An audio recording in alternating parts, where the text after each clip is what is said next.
بسم اللہ الرحمن الرحیم۔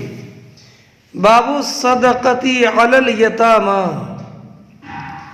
یہ باب ہے یتیموں پر صدقہ کرنے کے بیان میں۔ حضرت امام بخاری رضی اللہ تعالی عنہ نے ترجمۃ الباب میں لفظ الصدقہ فرمایا، زکوٰۃ نہیں۔ یہ کہا باب الصدقہ، یوں نہیں فرمایا باب الزکوٰۃ، تاکہ یہ صدقۃ التطوع اور صدقۃ الفرض دونوں کو شامل رہے۔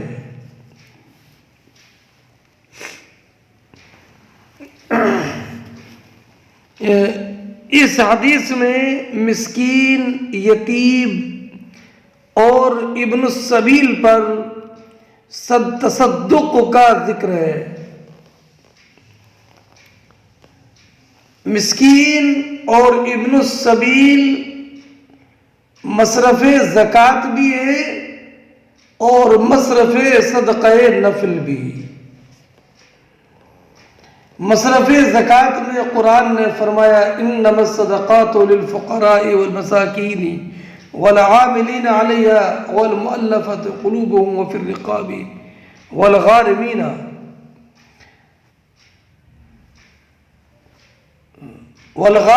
وابن السبیل وفی سبیل اللہ وابن السبیل۔ اور یتیم مصرف زکوٰۃ تبھی ہوگا جب کہ وہ فقیر ہو۔ ان تین پر یعنی مسکین، ابن السبیل اور یتیم، ان تین پر صدقہ کرنے والے کی نبی کریم علیہ السلام نے مدح فرمائی ہے۔ امام بخاری رضی اللہ تعالی عنہ نے جو باب قائم کیا، باب الصدقۃ علی الیتامی، علی المساکین یا ابن السبیل نہیں، اس لیے کہ یتیموں پر صدقہ کرنے میں اجر غیر یتامہ پر صدقہ کرنے سے زیادہ ہے۔ حدیث پاک میں ان الصدقۃ علی الیتیم تذہب قساوۃ القلب، کہ یتیم پر صدقہ کرنے سے دل کی سختی ختم ہو جاتی ہے۔ اب حدیث پاک سنیے۔ حدثنا معاذ بن فضالہ قال حدثنا ہشام عن یحییٰ عن ہلال بن ابی میمونہ قال حدثنا عطاء بن يسار انه سمع ابا سعید الخدری يحدث ان النبي جلس ذات يوم على المنبر وجلسنا حوله فقال إني مما أخاف عليكم من بعدي ما يفتح عليكم من زهرة الدنيا وزينتها۔ حضرت ابو سعید خدری رضی اللہ تعالی عنہ بیان فرماتی ہیں کہ ایک دن نبی کریم صلی اللہ تعالی علیہ وسلم منبر پر تشریف فرما ہوئے۔ ہم نبی کریم علیہ السلام کے ارد گرد بیٹھ گئے تو نبی اکرم صلی اللہ تعالی علیہ وسلم نے ارشاد فرمایا انی مما اخاف علیکم، بے شک میں اپنے بعد تم پر جن باتوں کا اندیشہ کرتا ہوں ان میں سے ایک بات یہ ہے کہ تم پر دنیا کی تر و تازگی اور زینت کھول دی جائے گی۔ میرے میں تم پر جن باتوں کا اندیشہ کرتا ہوں ان میں سے ایک چیز یہ ہے کہ تم پر دنیا کی تر و تازگی اور زینت کھول دی جائے گی۔ اب اس پر ایک صاحب نے کہا، ایک صاحب کے ذہن میں یہ بات آئی کہ دنیا کی زینت اور دنیا کی تر و تازگی تو دنیا کا مال ہے، اور مال تو بہتر ہے، تو اب اس مال کے حصول پر نبی کریم علیہ السلام ارشاد فرماتے ہیں کہ میں تم پر اس بات کا اندیشہ کرتا ہوں کہ تم پر دنیا کی زینت اور دنیا کی تر و تازگی کھول دی جائے گی، تو یہ تو مال کا حصول ہوگا، اس میں خوف کی بات کیا ہے اور اس میں خشیت کی وجہ کیا ہے؟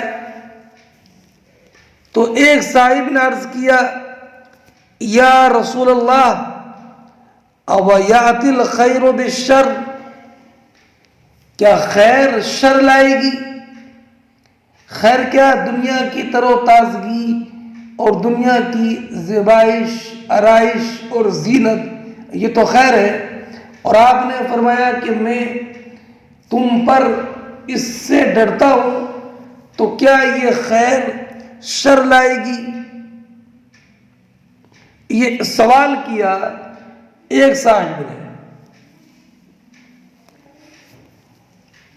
فسکت النبی، نبی کریم صلی اللہ تعالی علیہ وسلم خاموش ہو گئے۔ اب لوگوں نے ان سوال کرنے والوں پر اظہار ناراضی کے طور پر کہا، تمہارا کیا معاملہ ہے؟ تو کلم النبی صلی اللہ علیہ وسلم ولا یکلمک، تم نبی کریم علیہ السلام سے کلام کرتے ہو، حالانکہ نبی کریم علیہ السلام نے تم سے تو کلام کیا نہیں، بلکہ سرکار نے تو ایک عام بات ارشاد فرمائی، تم خاص طور پر تم ہی مخاطب تو تھے نہیں، اور جب تم خاص طور پر مخاطب نہیں تھے تو تم نے نبی کریم علیہ السلام سے کیوں معلوم کیا؟ یہ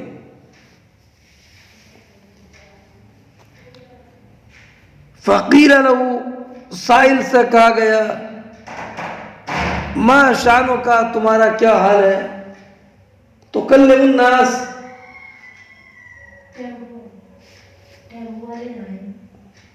تم لوگوں سے تم نبی کریم علیہ السلام سے بات کرتے ہو، ولا یکلمک، اور سرکار تم سے کلام نہیں فرماتے۔ فرأینا انہ ینزل علیہ، تو ہم نے دیکھا کہ نبی کریم علیہ السلام پر وحی کا نزول ہونے لگا۔ راوی کہتے ہیں فمسح عنہ الرحضاء، رحضاء کا معنی اصل میں پسینہ جو سخت مشقت کی وجہ سے نکلے، یا بخار تیز ہو تب نکلے تو اسے بولتے ہیں رحضاء۔ نبی کریم علیہ السلام پر وحی کے ثقل کی وجہ سے بھی سخت موسم میں پسینے کے قطرات رخ انور پر ظاہر ہو جاتے تھے۔ راوی کہتے ہیں سرکار نے اپنے چہرے مبارک سے پسینہ پوچھا اور فرمایا این السائل، سوال کرنے والے کہاں ہیں؟ سوال کرنے والے کا نبی کریم علیہ السلام کا یہ فرمانا اب یہ اس بات کی دلیل بن گیا کہ سرکار نے سائل پر کوئی اظہار ناراضی کرنے کے بجائے یا ناراض ہونے کے بجائے یا اس سے اعراض کرنے کے بجائے اس کے سوال پر اس کی ستائش کی اور اس کے سوال کے جواب کے لیے نبی کریم علیہ الصلوۃ والسلام نے اپنی توجہ مبذول کرائی، توجہ مبذول کی۔ وَكَأَنَّهُ حَامِدَهُ، گویا کہ سرکار نے اس سائل کی تعریف کی۔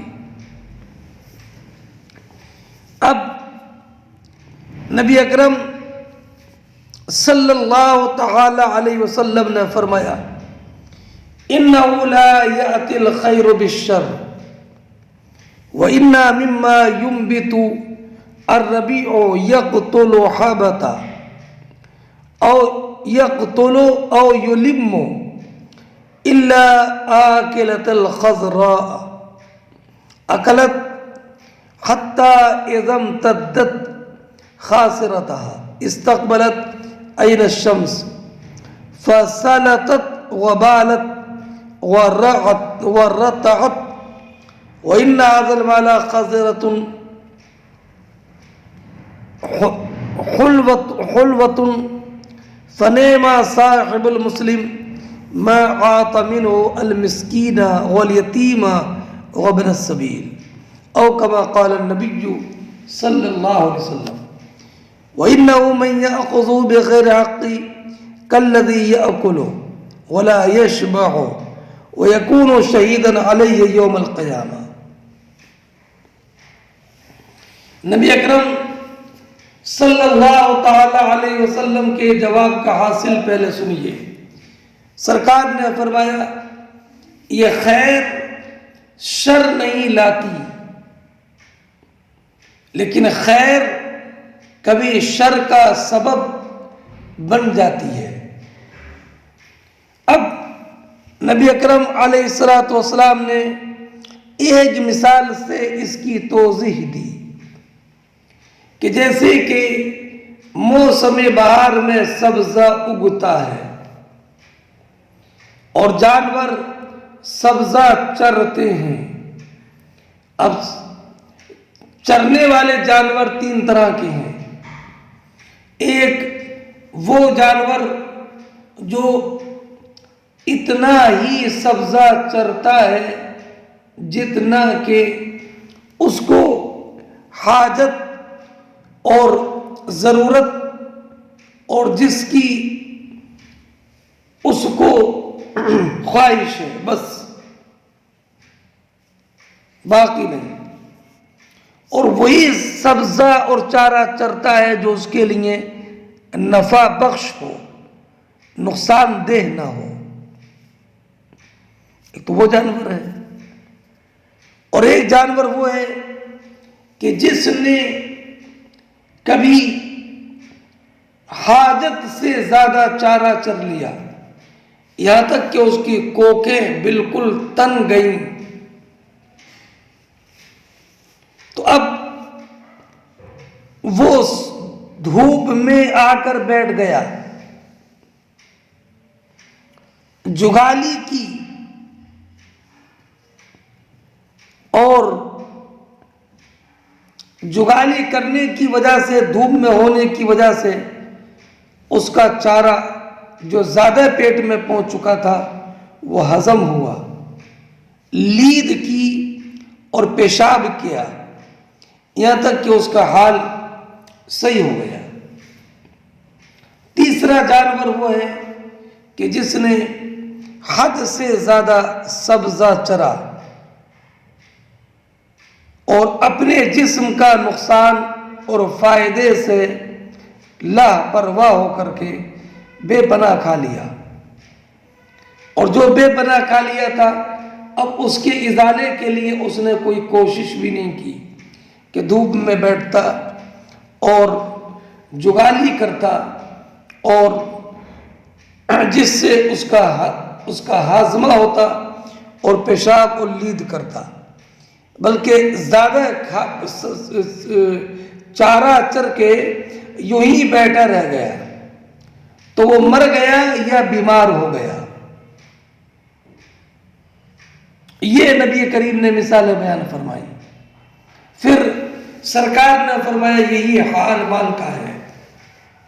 ایک انسان وہ ہے کہ جو دنیا کا مال حاصل کرتا ہے، مال تو خیر ہے، لیکن مال کے حاصل کرنے کے ساتھ وہ مال یتیم، مسکین اور ابن سبیل پر خرچ کرتا ہے، اس کا حق ادا کرتا ہے. اور تو یہ اس کی مثال اس چارے کی طرح ہے کہ جس کو جانور چرے اور بس ضرورت کے لائق ہی چرے. اور ایک مسلمان وہ ہے جو مال کماتا ہے لیکن مال کمانے میں حد سے آگے بڑھتا ہے، پھر اسے احساس ندامت ہوتا ہے کہ میں تو بہت آگے بڑھ گیا. وہ توبہ کرتا ہے، ظلم سے باز رہتا ہے، اللہ رب العزت کی بارگاہ میں گریہ زاری کرتا ہے اور اپنے حال کو صحیح کر لیتا ہے. یہ مثال اس سبزے کی ہے کہ جس کو جانور نے چرا، زیادہ چرا، اس کی کوکیں تن گئیں، لیکن پھر بعد میں اس نے اس کی مضرت کو دفع کرنے کے لیے کوشش کی، دھوم میں آ کر بیٹھا، جگالی کی، پیشاب کیا، لید کی اور اپنا حال صحیح کر لیا. اور ایک انسان وہ ہے جو بے پناہ مال حاصل کرتا، مال کی تحصیل میں لگا رہتا ہے، مال ہو جیسا ہو اسی میں لگا رہتا ہے، یہاں تک کہ وہ جائز کی حد کو تجاوز کر کے حرام کے دائرے میں داخل ہو کر اور بھی مزید آگے بڑھتا رہتا ہے، یہاں تک کہ وہ بالکل اسلامی طور پر ہلاکت کا مستحق ہو کر جہنم کا مستحق بن جاتا ہے. اور یہ مثال اس جانور کی ہے جو بے پناہ چرتا رہے اور جب زیادہ چر لے تو اس کے نقصان کے ازالے کی کوشش. فرمایا نبی کریم علیہ السلام نے کہ خیر شر نہیں لاتی ہے، لیکن خیر کبھی شر کا سبب بن جاتی ہے. اور بے شک وہ جو موسم بہار میں اگتا ہے سبزہ، وہ قتل بھی کر دیتا ہے اور یلمو، اور یا ہلاکت سے قریب کر دیتا ہے، مریض بنا دیتا ہے. الا آکلۃ الخضرا، مگر وہ سبزہ چرنے والا جانور جس نے کہ سبزہ کھایا، چرا، حتیٰ اذا امتدت خاصرتها، یہاں تک کہ جب اس کے کوکیں تن گئیں تو استقبلت عین الشمس، وہ سورج کی طرف منہ کر لے. سورج کی طرف منہ کرنے سے جو قوت ہضم ہوتی ہے جانور کی وہ اس میں اضافہ بھی ہو جاتا ہے. وبالت ورتعت، اور لید کرے، فسلطت، تو فسلطت، سلا کے معنی لید کرنا، سلطا، وہ لید کرے، وبالت اور پیشاب کرے، ورتعت اور چرے. وَإِنَّ هَذَا الْمَالَ خَضِرَةٌ حُلْوَةٌ، اور بے شک یہ مال سرسبز اور میٹھا ہے. فَنِعْمَ صَاحِبُ الْمُسْلِمِ مَا عَاطَ مِنْهُ الْمِسْكِينَ وَالْيَتِيمَ وَابْنَ السَّبِيلِ، اچھا مسلمان وہ ہے جو اس میں سے مسکین، یتیم اور مسافر کو دے. او کما قال، جو بھی نبی کریم علیہ السلام نے فرمایا.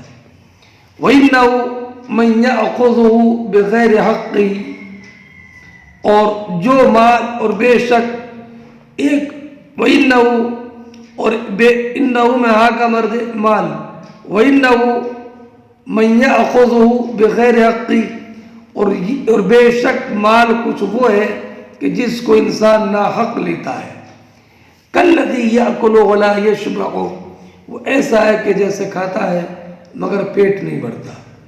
وَيَكُونُ شَهِيدًا عَلَيَّ يَوْمَ الْقِيَامَةِ، اور مال اس کے خلاف قیامت کے دن، مال اس کے خلاف قیامت کے دن گواہی دے گا۔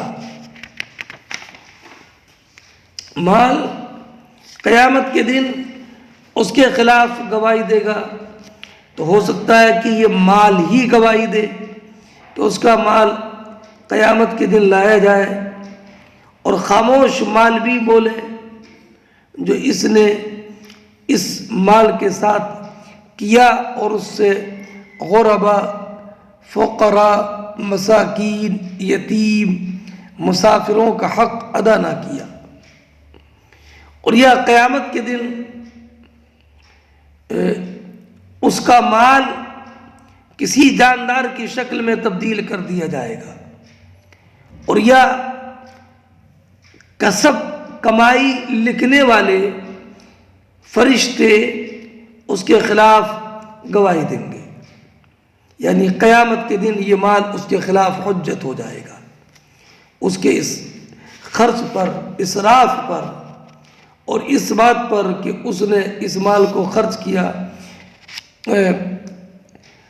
رضائے مولا کے خلاف اور مال کا حق ادا نہیں کیا، اس کے خلاف یہ گواہی دیں گے قیامت میں۔ اس حدیث سے چند باتیں معلوم ہوئیں۔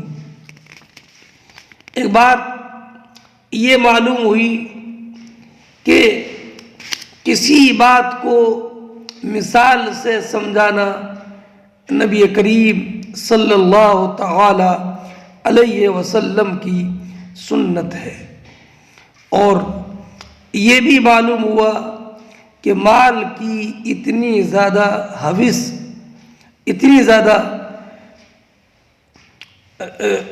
مال کا شوق اور مال میں انہماک کہ انسان فرض ادا کرنے، فرائض جو مال سے متعلق ہیں ان کو ادا کرنے میں بھی کوتاہی برتنے لگے، یہ صفت ذمیمہ ہے۔ اور یہ مال کی ہوس انسان کو برباد کر دیتی ہے جبکہ شریعت کے دائرے سے آگے بڑھ جائے۔ اور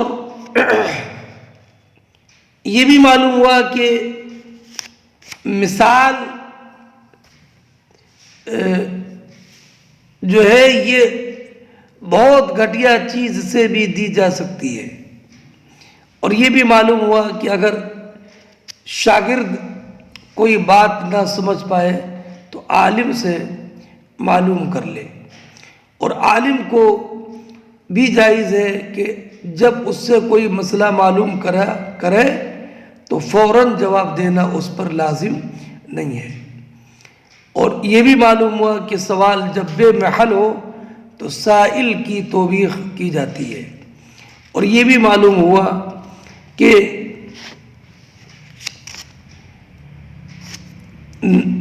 حلال طور پر مال کمانا یہ باعث برکت ہے، اور جو غیر حلال طور پر مال کمایا جائے اس سے اللہ رب العزت برکت کو اٹھا دیتا ہے۔ اور امام غزالی نے فرمایا مال کی مثال تو سانپ کی طرح ہے جس میں تریاق بھی ہے جو نفع بخش ہے، اور اس کا جو زہر ہے وہ انسان کو نقصان دہ ہے۔ تو جو انسان نفع بخش تریاق سانپ سے نکالنے پر قادر ہو تو یہ اس کے لیے نعمت ہے، اور جو انسان اس کے زہر قاتل تک پہنچ جائے وہ اس پر بلائے مہلک ہے۔ اور اس سے یہ بھی معلوم ہوا کہ عالم اپنے ہمنشین کو مال کے فتنے سے بچائے اور خوف کے مواقع پر ان کو متنبہ کرے، اور جیسے کہ نبی کریم علیہ الصلوۃ والسلام نے مال کے فتنے سے متنبہ بھی کیا اور اس سے بچنے کا نسخہ بھی بتایا۔ وہ کیا؟ مسکین یتیم پر مال خرچ کرنا۔ اور اس سے یہ بھی معلوم ہوا کہ مال کا جمع کرنا حرام نہیں ہے، اور یہ بھی معلوم ہوا کہ وعظ و نصیحت کے وقت میں امام کو منبر پر بیٹھنا یہ سرکار کی سنت ہے اور لوگ اس کے ارد گرد بیٹھے۔ اور یہ بھی معلوم ہوا کہ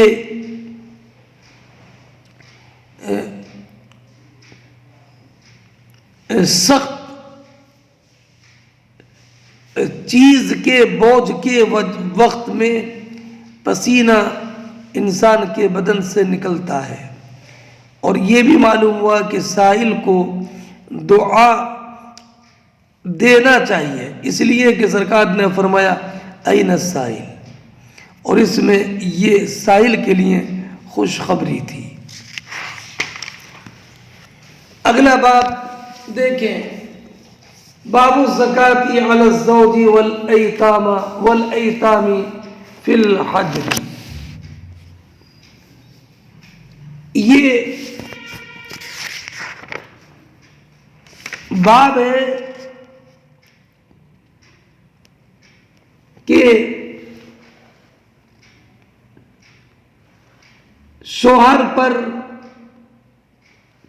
والایتام فی الحجر، اور حجر بھی ہے اور حجر بھی ہے، اس کے معنی پرورش، اور زیر پرورش یتیم بچوں پر زکوٰۃ کو خرچ کرنا۔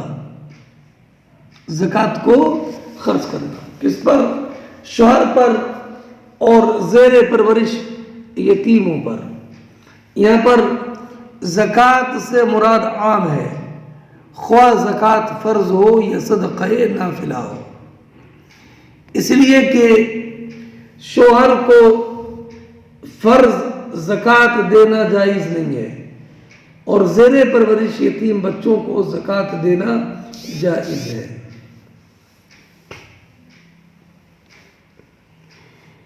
قالہ ابو سعید عن النبی صلی اللہ علیہ وسلم، یتیموں پر اور شوہر پر صدقہ کرنا، اس کا قول حضرت ابو سعید خدری رضی اللہ تعالی عنہ نے نبی اکرم صلی اللہ تعالی علیہ وسلم سے کیا ہے، ذکر کیا ہے۔ اور باب الزکاة علی الاقارب جو باب گزرا ہے اس میں حضرت ابو سعید خدری کی روایت ذکر ہے۔ حدثنا عمرو بن حفص قال حدثنا ابي قال حدثنا العامش قال حدثني شقيق عن عمرو بن الحارث عن زينب امرأة عبد الله قال فذكرته لإبراهيم فحدثني